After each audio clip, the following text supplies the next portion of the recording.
Programa Alto Astral no 14. Entrevista.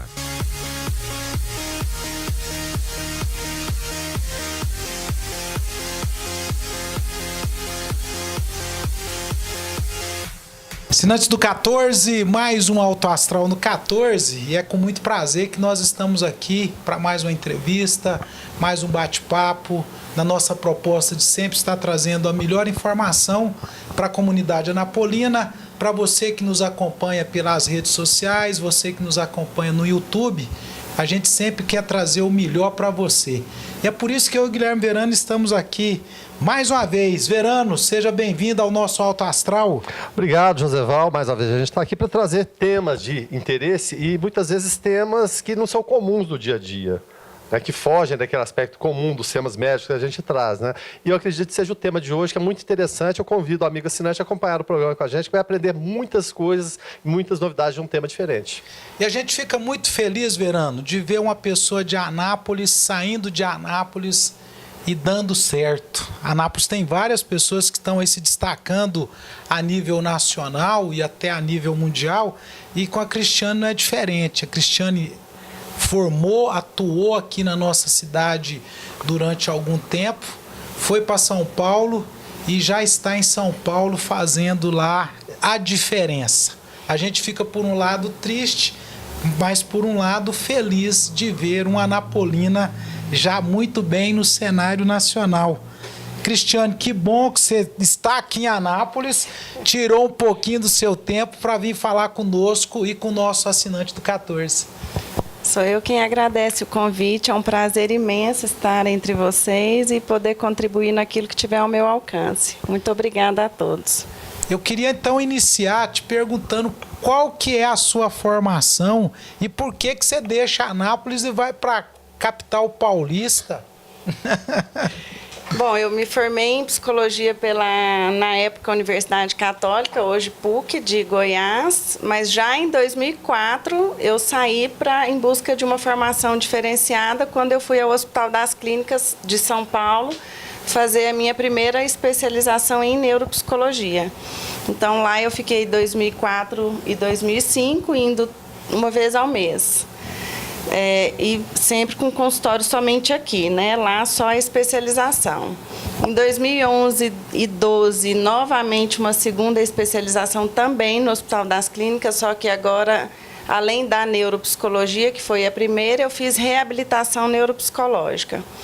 Em 2016 eu fui para o mestrado, aí uma vez por mês estava pouco.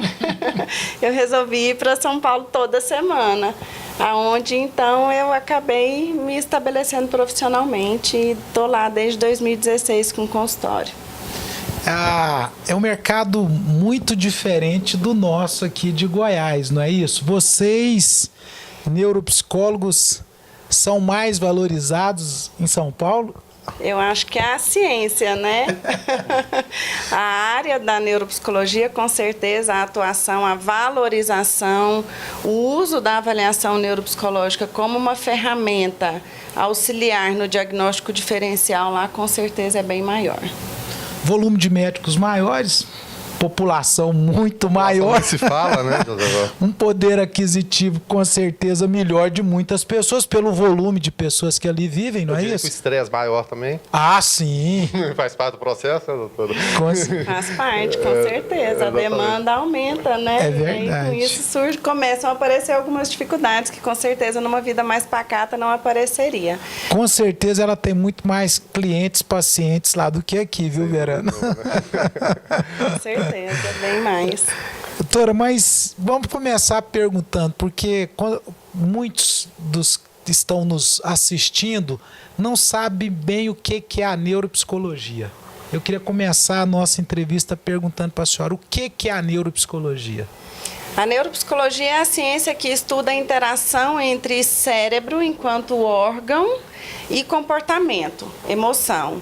Então, eu tenho ali um indivíduo que chega ao meu consultório por parte de uma dificuldade de cognição, normalmente. Então, a criança que está com dificuldade de aprendizagem ou o adolescente que até então conseguia muito bem administrar a rotina escolar e o próprio conteúdo escolar de um determinado momento em diante. Quando a demanda aumenta, ele começa a ter mais dificuldade de gerenciar, de organizar, de associar tantas informações, planejamento, execução e aprendizagem em si.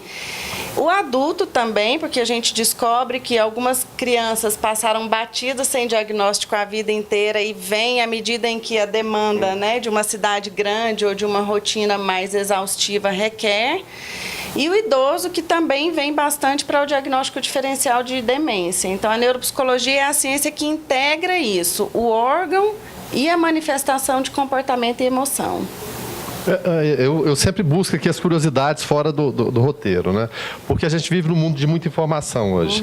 Essa informação contribui para essa confusão mental. A gente não dá conta de armazenar tanta informação, tanta coisa de um lado, de outro, seja na própria escola, e não bastasse o currículo. Vamos pegar o exemplo das crianças. O currículo escolar, que já é pesado, né? O Brasil quer ensinar tudo de uma vez, acaba que não ensina nada. Quanto mais precoce, exatamente. Né? Agora é moda, que a criança precisa começar a ler com 4 anos de idade.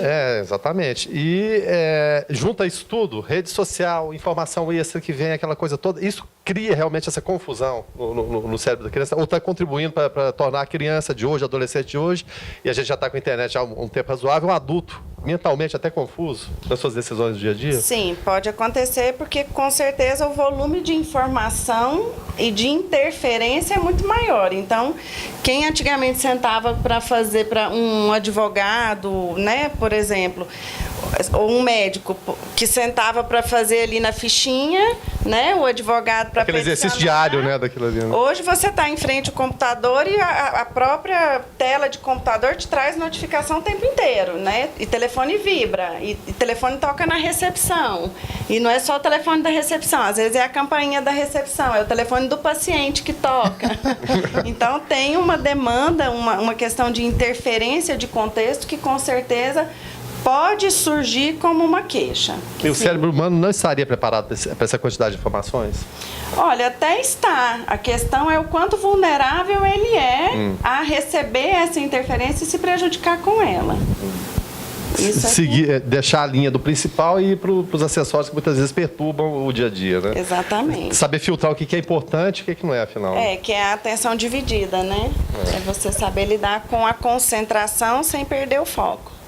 As pessoas confundem muito a questão da neuropsicologia com a psicologia. Assim, para o assinante nosso entender melhor, qual é a diferença? Então, a formação do neuropsicólogo é, em geral, psicologia. Hoje a gente já vê cursos de especialização em neuropsicologia que abrangem outras áreas acadêmicas que não só a psicologia. Já existe neuropsicopedagogia. Então, à medida em que você medicaliza, você dá status, você dá glamour, né?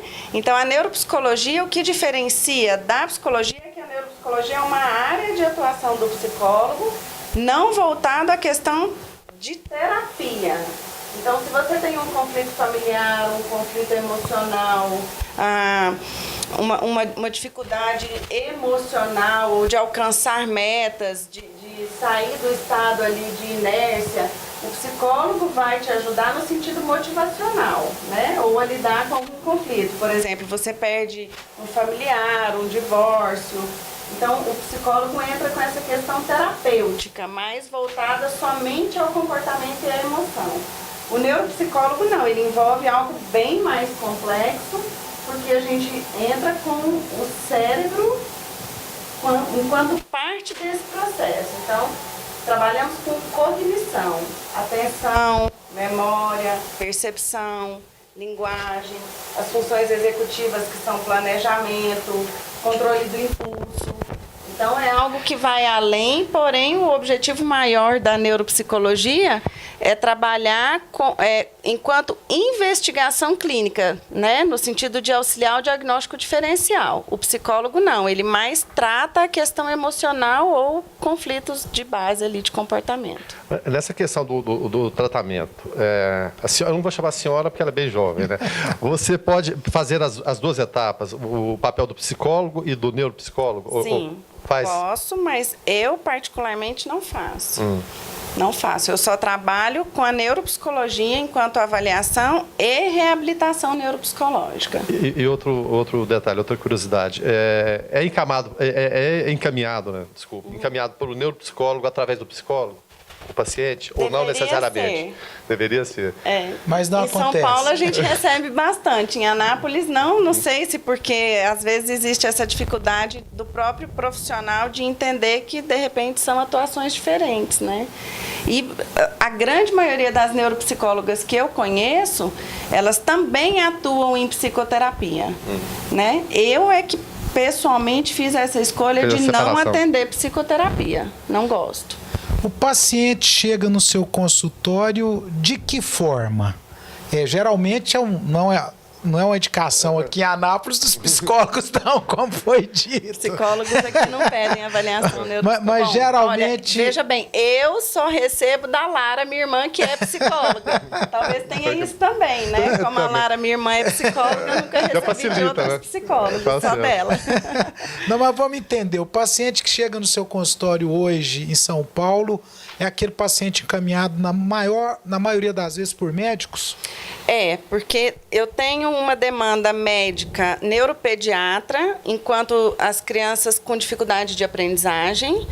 Tenho também da neurocirurgia, porque o paciente vai colocar uma válvula por hidrocefalia, vai operar epilepsia, tem um tumor cerebral, né? O próprio paciente de Parkinson, que é submetido à cirurgia de Parkinson, também faz avaliação cognitiva antes. Então, o próprio leque da neurocirurgia lá também é imenso para avaliação neuropsicológica. Escolas das crianças... fonoaudiólogas, que também recebem da escola, mas elas muitas vezes entendem que a questão não é linguagem, que vai um pouco além, elas também pedem. E psiquiatras pedem bastante, porque alguns distúrbios de humor, por exemplo, o transtorno bipolar do humor, ele tem o perfil do paciente, a depender do episódio em que ele está, quer seja no deprimido ou no maníaco, ele tem uma manifestação clínica de pensamento, né? Um pensamento mais acelerado, mais confuso, distorcido, dificuldades de concentração, de velocidade de raciocínio. Então, assim também a depressão, porque a depressão ela não é só uma alteração de humor. O deprimido também tem uma lentificação na velocidade do raciocínio, na tomada de decisão, na capacidade de planejamento. Então, os psiquiatras pedem bastante também, os geriatras, neurologistas, na iminência de um possível declínio cognitivo patológico, que são as demências. Só por curiosidade, doutor Cristiane, também tem aquele paciente que chega porque a senhora tratou o filho do Guilherme Verano e aí o Guilherme Verano é amigo do Joséval e falou, meu filho estava com esse probleminha, foi lá e o Joséval, sem passar por médico algum, leva no consultório.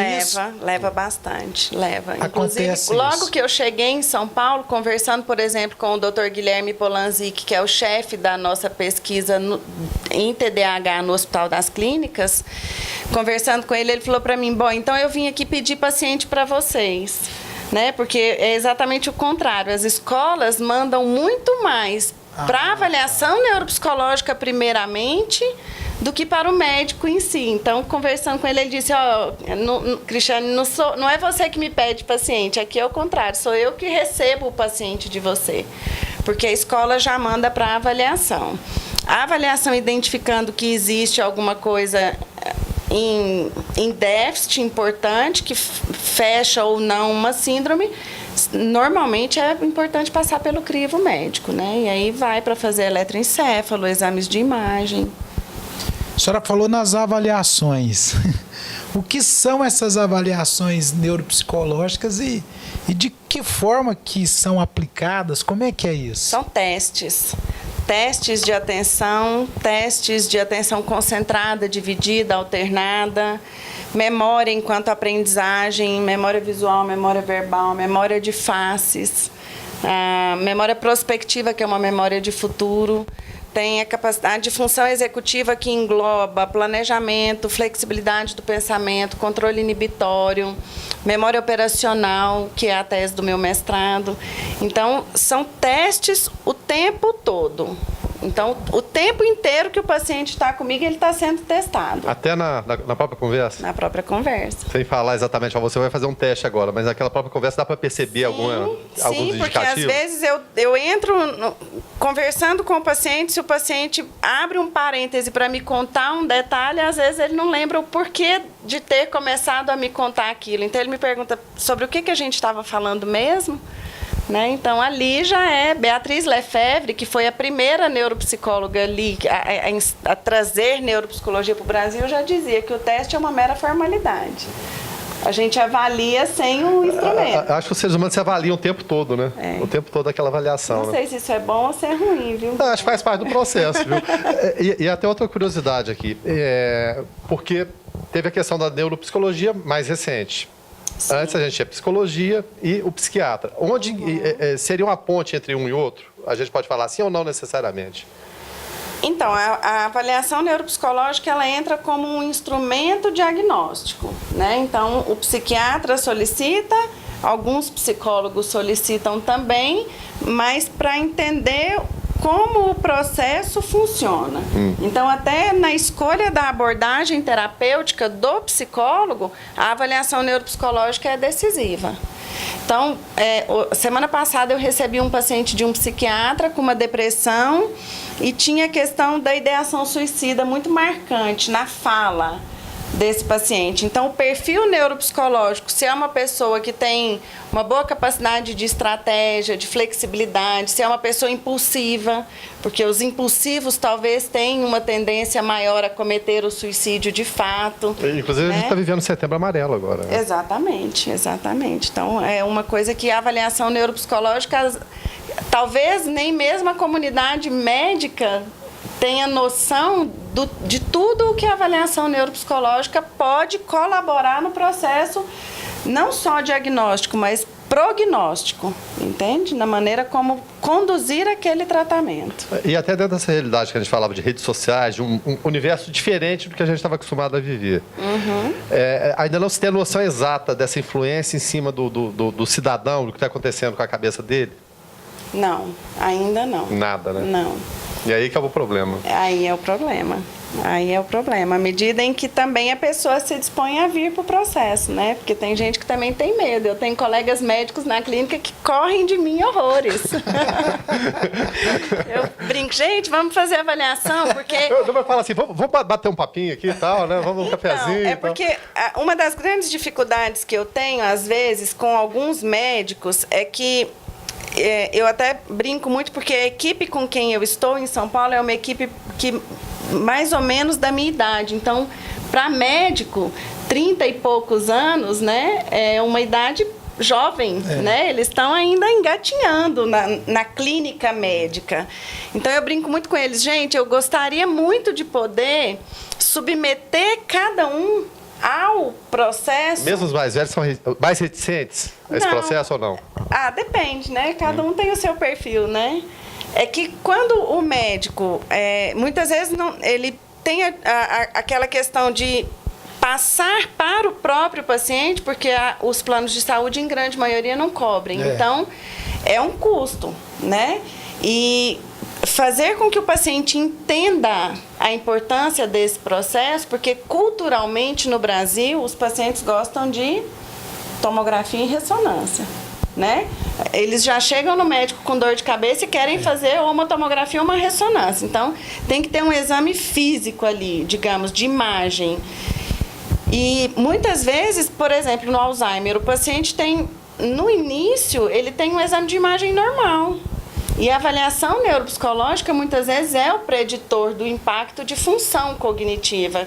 Quando a gente vê que o paciente já não consegue mais organizar bem as ideias, manter ali em stand-by um assunto, trazer outro e retomar. Então, essa dificuldade de trabalhar mentalmente fica muito prejudicada. E, às vezes, o médico não só tem dificuldade para passar a importância desse atendimento para o paciente, como muitas vezes, a hora que ele pega um perfil neuropsicológico, ele não entende, por exemplo, que o teste, um Wisconsin Carding Test, né? O que aquele teste exatamente examinou. Então, por isso que é muito gostoso quando o médico vem se submeter ao exame. Porque quando ele olhar lá, o Wisconsin, ele vai saber o que aquele teste avaliou. E quando ele vê o percentual de erros perseverativos, por exemplo, ele sabe aonde foi a falha do processo do paciente dele. Então, a identificação isso é vem ali de imediato. enriquecedor. É extremamente enriquecedor. Saber a diferença de como eu avaliei uma atenção concentrada de uma atenção dividida. Por que a atenção dividida pode estar prejudicada e a atenção concentrada não? Então, entender este processo mental é fundamental. A senhora falou aí das tomografias, das ressonâncias magnéticas, na avaliação que a senhora faz, na consulta com a senhora, exames de imagem são avaliados ou isso é ajuda de alguma forma ou já é mais... Ou é da pré-história? Ajuda bastante. Porque a gente teve uma entrevista aqui um dia desses com um cardiologista falando que o eletrocardiograma é dos primórdios de tudo, mas até hoje não existe nada mais eficiente em relação ao trabalho de vocês. O exame de imagem ajuda muito, porque de repente você tem uma região que está sequelada, mas a função prejudicada pode não ser só ali. E aí o médico se prende àquilo.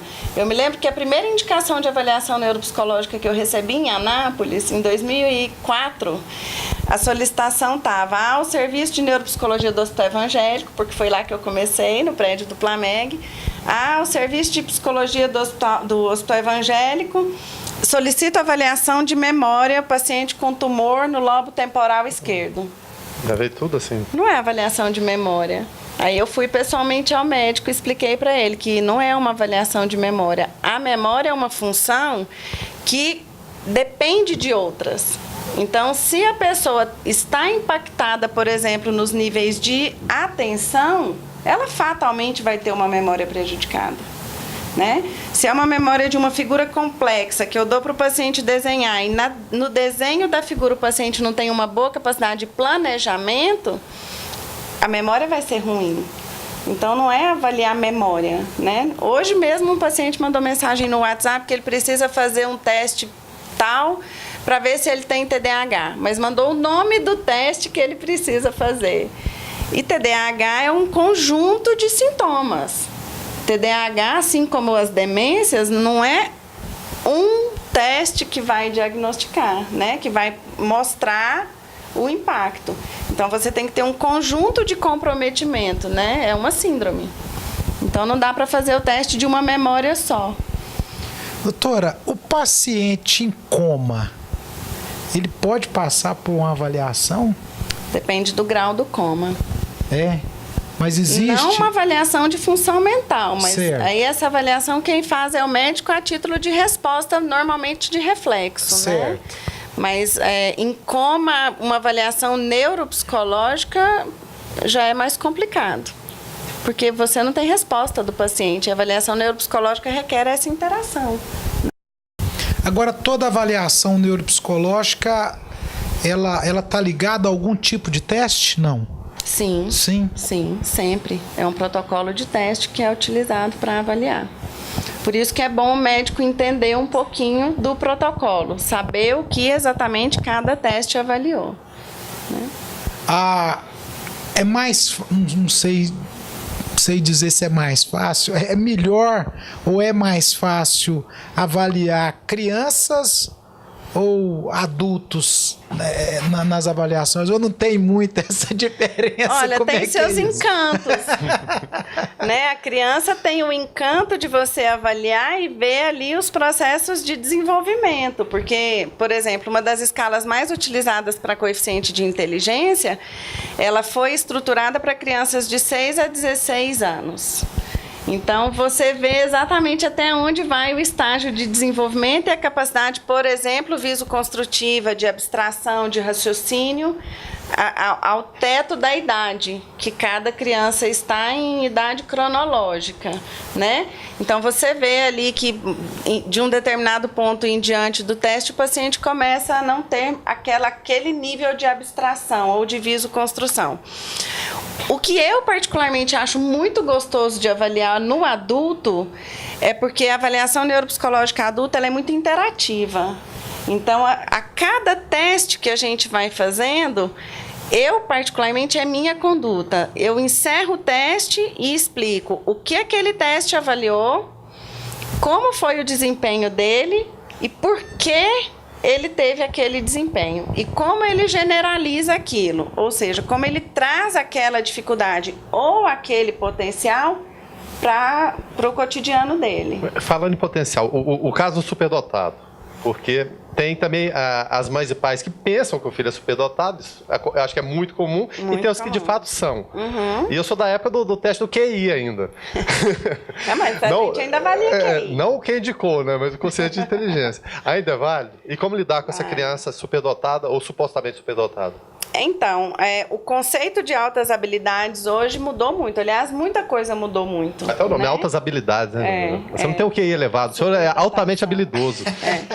É igual autismo, síndrome de Asperger, né? São nomenclaturas que a gente não usa mais hoje em dia. Mas a superdotação, eu costumo dizer que tudo que está fora da média é ruim. Para cima ou para baixo, né? Porque a criança, eu já tive crianças no consultório com uma superdotação, com uma altíssima habilidade. De fato mesmo. De fato. E a criança veio para mim já com um diagnóstico de autismo. Porque aquela criança não tinha interação com os colegas. Mas enquanto o professor estava explicando que não pode jogar PET na rua, garrafinha PET na rua, porque aquilo ali vai poluir, ele já sabia a molécula química da espuma que surge no rio mediante o processo de poluição. Já está lá no final do processo, né? Exatamente. Então, como que essa criança interage? Né? Ela está totalmente fora do contexto. Atenção ela vai ter ali, né, para acompanhar uma coisa que ela já sabe, né? Exatamente. Então, é que não é uma alta habilidade focal, né? Isso aí é outro diagnóstico. Altas habilidades, a criança ou o adulto que a gente tem como alta habilidade, que é a superdotação, é uma pessoa que tem um potencial, ela não tem um potencial, ela tem um desenvolvimento muito acima da média global. Então, ele não é aquele superdotado só para matemática e quase nada em português, entende? Então, ele tem um desempenho muito acima da média em tudo. E isso causa um impacto social imenso na vida da pessoa. Né? Recentemente eu tive um que veio indicado por um psicólogo, porque ele não respondia ao processo, à intervenção, à abordagem do psicólogo que estava trabalhando com ele, que era análise nessa ocasião. Um funcionamento totalmente pertinente a uma determinada síndrome, mas altíssimas habilidades. Ele não tinha absolutamente nenhum índice dentro da média. O menor resultado dele era média superior. Porque nós temos deficitário, média inferior, média superior, superior e muito superior. Então, o menor índice dele, ainda assim, era superior. Eu posso pegar um exemplo aqui, porque eu lido muito com a área do esporte, né? Em 1958, quando o Brasil organizou para ir para a Copa de 58, decidiram que tinha que levar um psicólogo junto. Por conta das decepções da Copa de 50, que perdeu em casa, 54, eu não sei se a doutora acompanha futebol, mas então o brasileiro não estava preparado para vencer. Aí determinaram o doutor Carvalhais, que era um psicólogo, né, na época, e foi acompanhar a delegação. Aí chegou-se à conclusão, e aí tem a diferença entre o raciocínio lógico do dia a dia, de ser eficiente no que faz, matemática, português, e eu queria saber essa diferença entre isso e habilidade física, porque o Garrincha, ele não era um cidadão, vamos colocar assim, muito inteligente para esse raciocínio do dia a dia. Mas só que a noção espacial dele para o desempenho físico era excepcional. Tanto que no teste psicológico que o Dr. Carvalhais fez, Garrincha não passou, ele seria reprovado. Mas vários outros jogadores mais experientes que conheciam a habilidade dele, não para fazer contas matemáticas, que não era aquele objetivo, mas para jogar bola, que era a função dele, era excepcional. Falar, doutor, vamos esquecer esse teste e deixa que o Garrincha vai jogar. E assim o fez, né? E foi muito bem. Existe a pessoa que consegue juntar as duas pontas, a extrema habilidade física, motora, para desempenhar uma atividade e com essa intelectual, e uma depende necessariamente da outra ou não? Guilherme, sabe que você tocou num ponto crucial da história da neuropsicologia. Que isso? Olha só. Porque muito antigamente nós tínhamos o conceito de QI enquanto raciocínio lógico, né? Então, para quem já tem a carteira de motorista, sabe, porque existe um teste que a gente faz ali, que é uma matriz incompleta, e aqui embaixo, em média, 5 opções para você ver qual é a lógica daquilo ali e como melhor completar. Então, esse é o QI fluido, que eles chamavam, né? De fator G de inteligência. Então, os primeiros testes que surgiram, que avaliaram QI, eles avaliaram única e exclusivamente este ponto de raciocínio, só, que era o fator G. Posteriormente, Wechsler, que é hoje que foi o precursor dos novos conceitos de QI, trouxe a ideia de que QI não é só raciocínio fluido, não é só isso, não é só essa lógica, porque existem as habilidades aprendidas. Então, hoje, na bateria Wechsler, por exemplo, nós temos testes de conhecimentos gerais. Tá? Então, quem escreveu determinada obra? Quem pintou determinada obra? Então, existe hoje o conceito de inteligência muito mais amplo do que meramente o raciocínio fluido. Essa inteligência que todo mundo tem como QI. Isso que é a inteligência que ele tinha para jogar bola? Exatamente. Quase ninguém tinha. Exatamente, que é aprendida, né? Se você pegar uma criança hoje, filhos únicos, né? Primeiro filho, normalmente demora um pouco mais para andar, né? Por quê? Porque a mãe traz muito no colo. Então, é exatamente a ausência ou o excesso e correto, talvez, adequado processo de estimulação.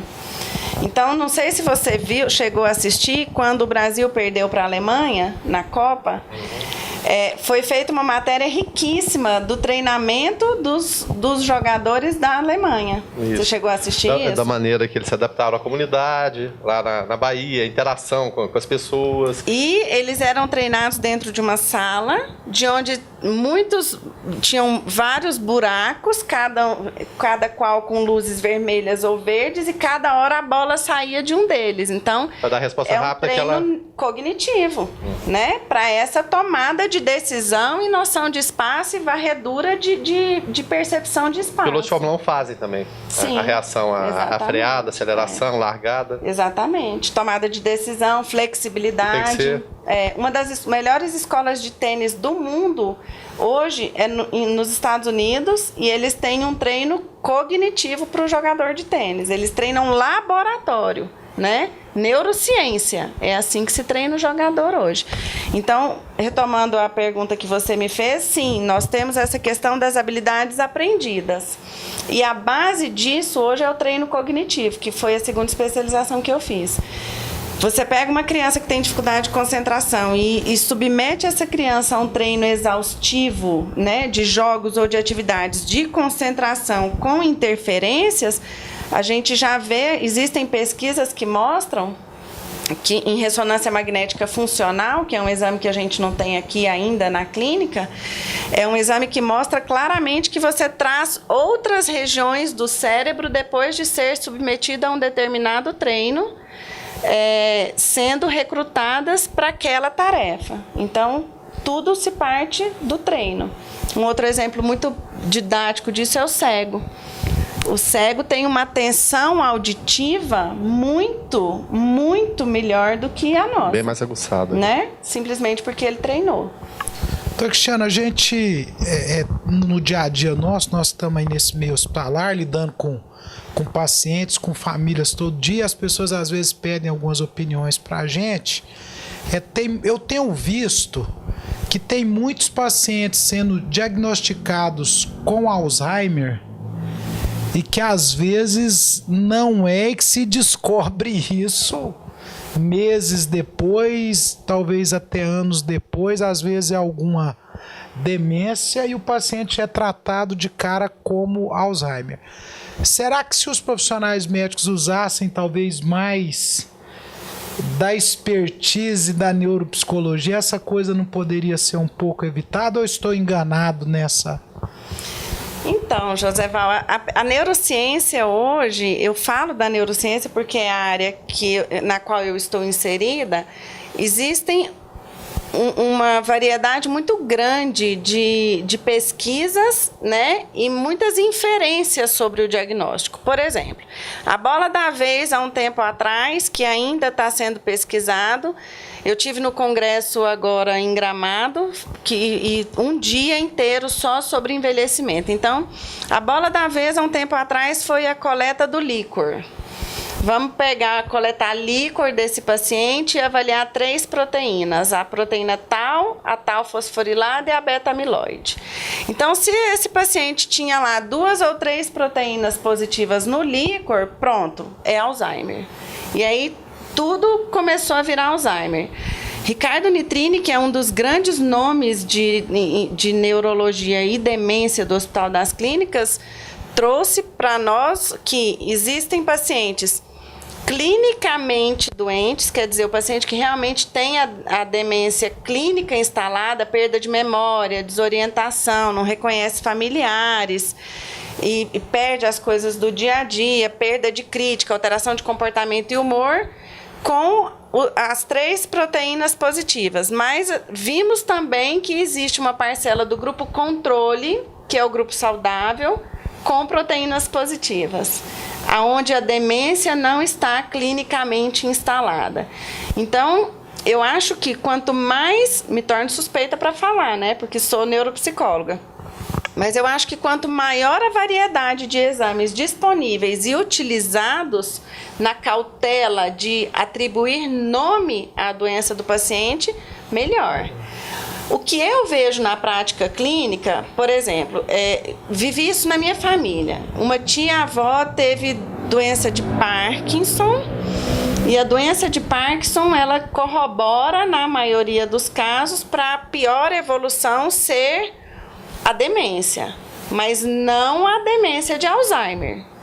Tá? Então, o que acontece? Às vezes o médico, para não levar muito tempo com a família, como o Alzheimer está na Globo, né, tá na novela da Globo, todo mundo sabe o que é Alzheimer, então o médico já joga logo essa nomenclatura e a família vai embora satisfeita, entendendo qual é o processo, entendeu? Então, existem algumas doenças, por exemplo, demência por diabetes, demência por sífilis, demência por AIDS, demência por intoxicação, paciente usuário de droga de longa data, demência do álcool, que é uma síndrome chamada Korsakoff, e aí, como o Alzheimer é a demência que está na mídia, tudo vira Alzheimer. O que eu vejo é que muitas vezes é uma prática para fazer a família entender. Porque se você vai entender que uma demência vai explicar que uma demência por corpus de Levy tem uma evolução diferente, mas a demência em si é um processo de declínio cognitivo importante, com perda de memória, né? Então, meio que na prática clínica tudo vira Alzheimer, porque isso facilita o jogo com a família, a compreensão da família, porque quando a família ouve, teve Alzheimer, tudo vira Alzheimer, e pronto, a família, 5 minutos de explicação é o suficiente, entendeu? Isso é é a minha experiência. Eu vejo que os médicos lançam muito a mão dessa nomenclatura, doença de Alzheimer, para explicar as múltiplas demências, para ganhar tempo. Assim, qual o conselho que a senhora dá aqui para o nosso assinante do 14 de estar observando quem está em casa para diagnosticar o Alzheimer, já que é a demência da moda, vamos dizer assim. A palavra-chave, né? O que a senhora dá de dica? Porque às vezes tem alguém que está com um parente que possa já estar com alguns sintomas e a coisa demora a levar no médico, e quando leva já está no estágio avançado. Preventivamente, o que as pessoas devem e têm que observar? Então, o Alzheimer é, de longe, a demência mais frequente, né? Então, uma das primeiras manifestações clínicas do Alzheimer é a alteração de humor. O paciente deprime. Normalmente, o paciente deprime. E a própria depressão Entre depressão e demência, ou declínio cognitivo leve e declínio natural da idade, a avaliação neuropsicológica é um dos principais preditores e diferenciais desse processo. Então, devemos ficar sempre atentos a alterações de humor, falta de atenção, fluência verbal é uma outra questão muito comum. O paciente começa a perder a capacidade de atribuir nomes. Então, aquele negócio que penteia o cabelo, né? José, acho que eu tô com Alzheimer. A pessoa começa a ficar muito generalista. Então, num teste que a gente usa muito, o que compramos no supermercado? A pessoa me fala frutas, vegetais, mas ela não me diz abacaxi. Vai pro genérico, né? Passa pro genérico, né? É mais fácil, né? Mas... Recruta menos, menos da função mental. Força eu e o José Val temos um amigo em comum que não lembra o nome de ninguém, então todo mundo é velho, né? Ô, velho, todo mundo é velho, né? Vamos fazer uma avaliação. Vamos citar o nome dele, né? Ô, Verano, eu acho que nós estamos um pouco longe disso aí ainda, porque um bate-papo desse aqui exige tanto da gente que eu acho que nós não estamos precisando ainda, não. Com certeza. Tá certo. Não, e até porque a gente fala de muita informação de repente pode ser prejudicial, mas por outro lado muita gente fala, para não ter Alzheimer, para não ter demência, é bom você ler, você exercitar o dia todo, mas como saber esse limite entre o excesso de informações e o que é aconselhável de ler no dia a dia, a prática da leitura? É que não é somente a leitura, né? O paciente, normalmente, ele faz o que é fácil para ele fazer. Por isso, a dificuldade da gente em trazer o paciente na aderência da reabilitação neuropsicológica, porque nós estamos com o dedo na ferida do paciente ali, né? Vocês já queimaram? Eu já. Eu nunca. Já fez o tratamento no hospital de queimaduras? Não cheguei a fazer. É quase um treino cognitivo. Já acompanhei. Porque o tempo, você vai hoje, vai amanhã e elas raspam e daquilo dói todos os dias, é extremamente dolorido até cicatrizar. Isso é quase o treino, porque vocês conhecem aquela figurinha onde está o Oli? Sim. Conhece, Josefão? Não? O Oli é um bonequinho não é da que tem época do uma Josefão, boinazinha. Não? Não. Ele tem uma boinazinha listrada, vermelho e branco, uma camisa também com as listras vermelhas e brancas, e a calça dele é azul. E ele está inserido numa figura extremamente poluída, com muita coisa listrada vermelha e branca, muita coisa azul, muito vermelho, muito branco, porque ali você precisa de concentração e busca visual. E você precisa saber aonde você já procurou para não perder tempo procurando de novo. Então, se eu dou isso para uma criança que tem dificuldade de concentração, gente, ela quer me morder no consultório. Literalmente, a iniciativa mais primitiva, né? Morder. Porque eu estou trabalhando o que é difícil para a pessoa. Então, o idoso fala da leitura porque, normalmente, a leitura... E quem gosta de leitura, lê a vida toda. Mas quem não gosta, também não lê. Eu também acho que vem esse hábito, né? E a leitura, além de hábito, ela é uma questão muito automática. Ler é diferente de dizer sobre o que você leu, né? Porque isso requer atenção e memória. Então, os pacientes adoram fazer caça-palavras. Caça-palavras é uma boa tarefa, mas não é a melhor tarefa para Alzheimer. Eu prefiro palavra cruzada. Porque no palavra cruzada, o paciente tem que fazer o acesso ao léxico semântico dele, que é varrer o cérebro atrás do nome daquela Tem que buscar figura. Informações, né? Exatamente. Para acumular. E aí ele não quer fazer, porque é onde está difícil para ele executar. Por isso é muito difícil você manter o paciente no treino cognitivo, porque a gente está sempre ali em cima do que é difícil para recrutar outras áreas do cérebro com base na neuroplasticidade e envolver outras regiões naquela tarefa. Então, eu posso oferecer para você, caso você queira expor no programa, as pesquisas que a gente tem lá no HC com o treino cognitivo antes e depois, principalmente no envelhecimento, tá? Então, é difícil você manter a pessoa nessas atividades. E a questão do treino, ela está intimamente relacionada a um treino dirigido. Não adianta você ficar, a própria família ficar, vamos fazer caça-palavra, vamos fazer palavra cruzada, vamos ler.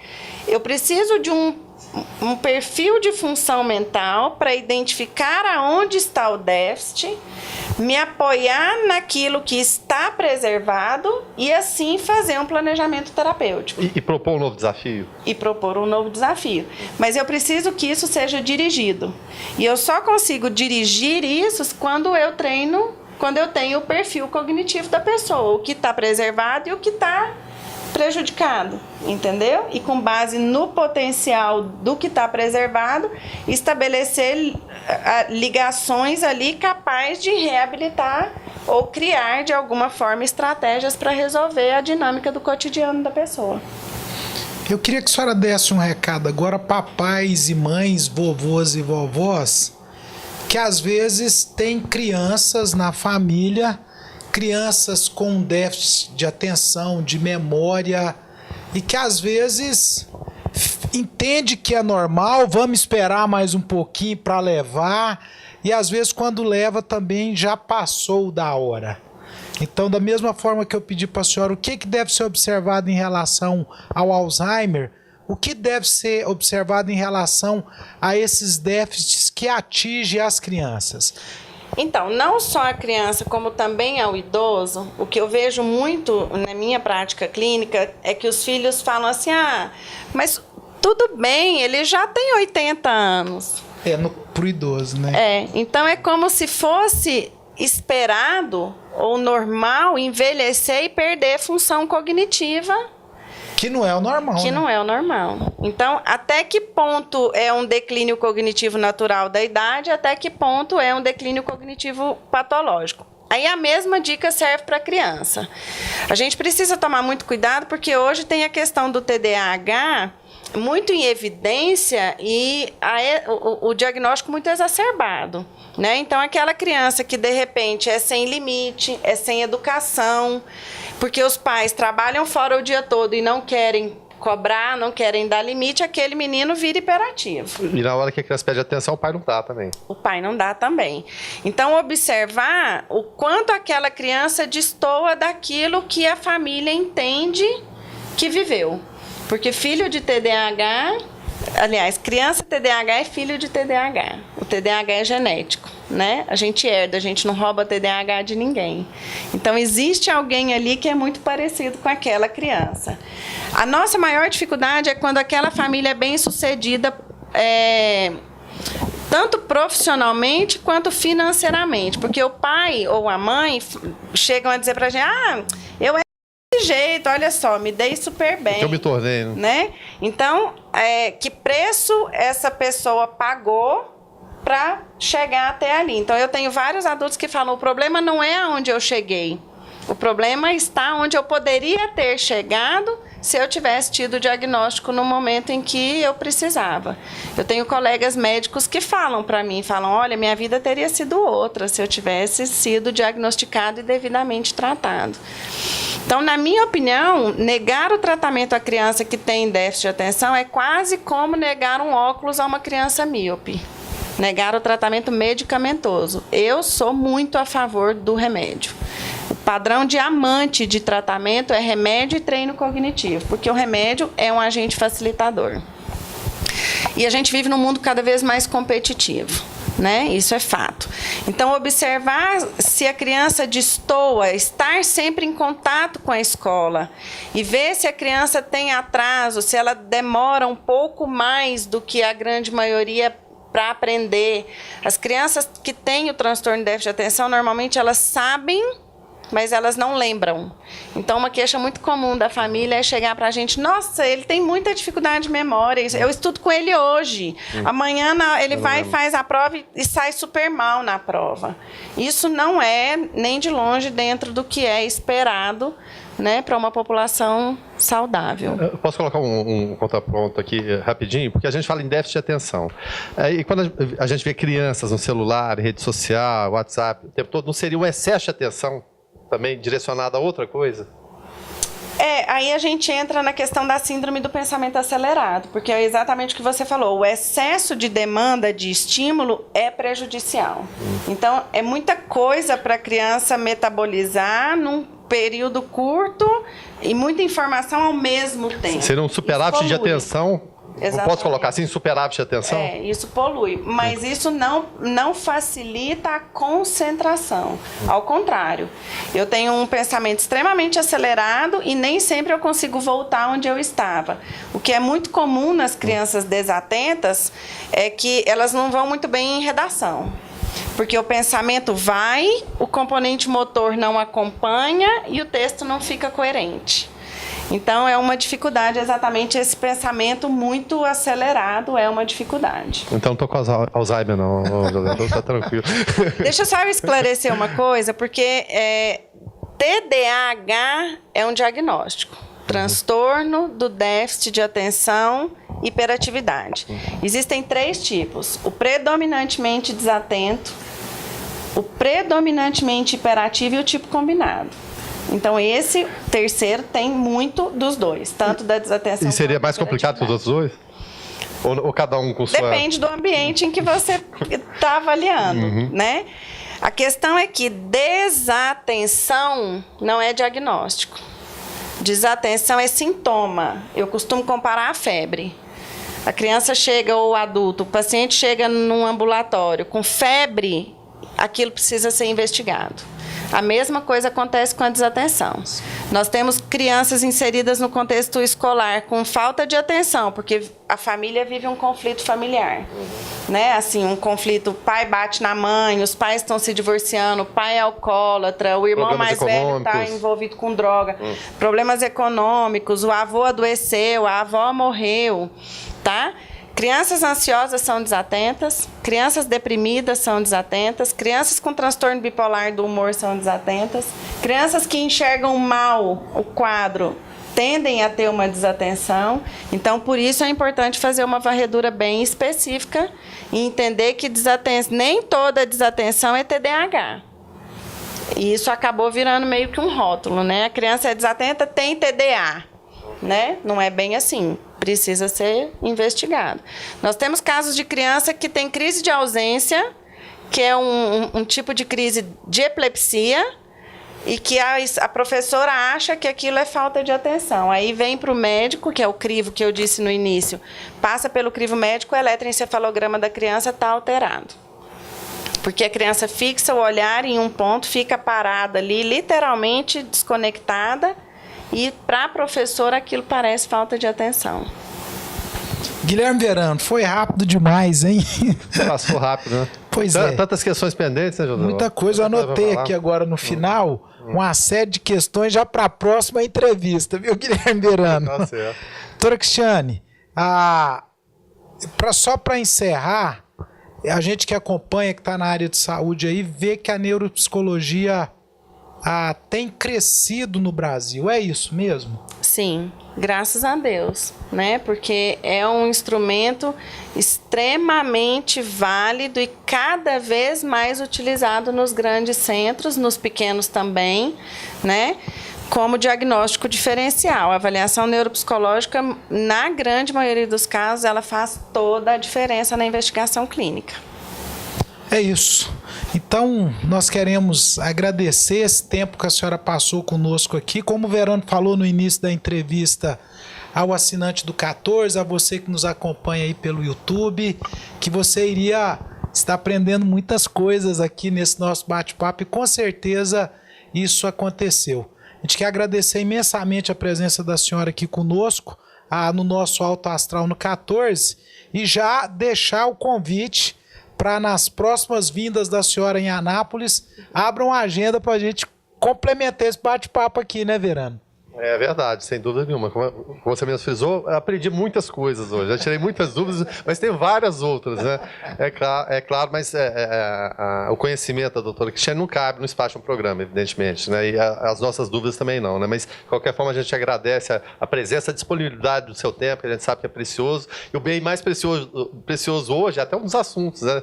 Para a próxima entrevista, é o tempo, né? A gente tem tão pouco. Então, obrigado, doutora Cristiane, pela participação aqui do canal 14. Sou eu quem agradece, muitíssimo obrigada, sinto-me extremamente lisonjeada pelo convite, é um prazer imenso estar aqui. Anápolis foi a cidade onde eu nasci, cresci, né? Não posso renegar, apesar de estar fora daqui hoje, eu não posso renegar. Mas é para mim um privilégio muito grande poder colaborar e poder somar. Eu acho que é mais precioso para mim, é mais gratificante para mim poder esclarecer a população, porque realmente é uma coisa que a gente sente muita falta, né? É de esclarecimento. Prazer muito grande. Muito obrigada. Estou à disposição sempre que precisarem. É isso. Então, a você que nos deu a honra e o prazer da audiência, o nosso muito obrigado. Guilherme Verano, obrigado. Pois é, a gente agradece mais uma vez, Joseval, doutora Cristiane e principalmente o amigo assinante do Canal 14 da NET. Vocês podem acompanhar o programa na grade do Canal 14 e também nas redes sociais, Facebook, YouTube. Você não tem como deixar de ver o programa, tá? E a gente recomenda. Se você pegou o finalzinho, é claro, ele é reexibido em outros horários e está à disposição também no nosso canal do YouTube. E a gente agradece não só ao amigo assinante, mas também aos nossos parceiros, sem os quais seria impossível a execução desse programa. Mais uma vez, muito obrigado. Canal 14 NET. Apoio Cultural. Clínica Radiológica de Anápolis, a CIA, Arroz e Feijão Imperial, Geolab Genéricos, Instituto Oncohematológico, Hospital Evangélico Goiano, o Plameg, Unievangélica, Supermercado Atende Mais, Compensados Anápolis, Clínica Vacine, Barbantes JK, Laboratório Modelo, BRG Brasil Geradores, Farmácia Naturalis, Cicobi Unicentro Norte Goiano, Lages Vibracom, Mercafrios Mauá, Doutor Café, Cafeteria e Doceria, Droga Lúcia e também a rede Itego, Governador Onofre Quinan. Programa Alto Astral no 14. Entrevista.